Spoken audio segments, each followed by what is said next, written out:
Kampung Cina di Selangor, di Malaysia, dicadangkan oleh Nga Komeng untuk jadikan tapak UNESCO. Manakala Kampung Melayu, kampung baru di Kuala Lumpur, Malaysia nak dirobohkan.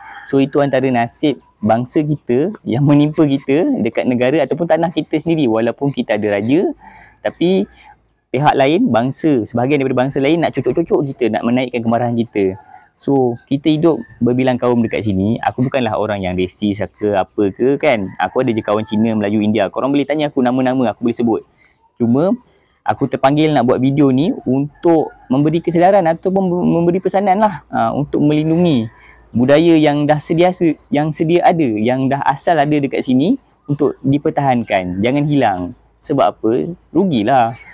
Kita negara Malaysia, negara asalnya tanah Melayu, sebelum kaum-kaum yang lain datang bersama kita mewarnai negara kita bersama-sama, hilang macam tu saja. So agak kurang ajar lah bagi pihak Nga Komeng ni untuk mencadangkan perkara-perkara macam tu. Yelah kan, bila dia jadikan kampung Cina pula sebagai tapak UNESCO, warisan UNESCO, bermaksud negara ni asalnya China. So aku nak korang faham tu je lah. Dan sama-samalah kita menyokong akak Rafidah kita dalam mempertahankan kampung Melayu dan tanah-tanah yang sedia ada, yang diceroboh lah. Kita menentang lah jenayah macam ni. So aku nak korang buka mata, lagi-lagi pemuda-pemuda lah, penyambung ataupun generasi seterusnya kan. So korang takkanlah tak nak ada identiti korang sendiri. Orang Melayu, identiti korang kat mana? Tak ada. So rugilah benda-benda macam tu kan. So kepada macam-macam ke apa ke, berubah.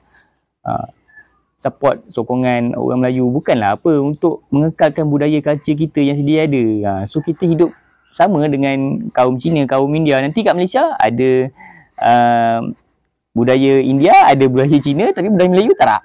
So aku bagi pesanan ni untuk kita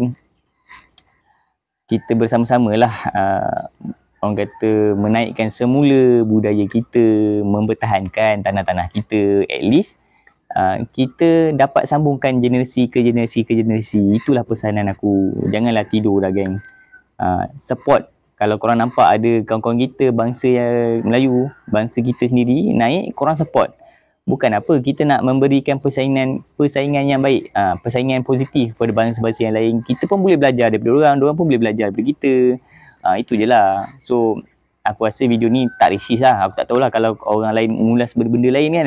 Tapi aku nak bagi pesanan itu, sokongan perjuangan Kak Rafidah.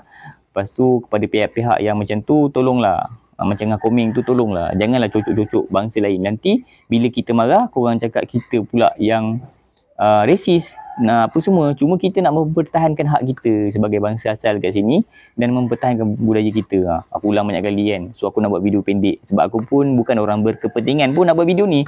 Aku nak bagi kesedaran je. Dan aku bukan resis, kita semua bukan resis. Cuma ada setengah pemimpin je yang nak raihkan sokongan, nak dapatkan sokongan kaum diorang buat macam tu. Ada je bangsa-bangsa India, Cina yang tak resis, bangsa-bangsa Melayu yang tak resis. Ada je. Cuma kita marah bila orang lain kacau kita. Itu je. Alright. Harapnya video ni okey lah kot, proper untuk korang kan. Santai je aku buat video ni. Okay, Assalamualaikum. Salam sejahtera kepada semua rakyat Malaysia dan bye-bye.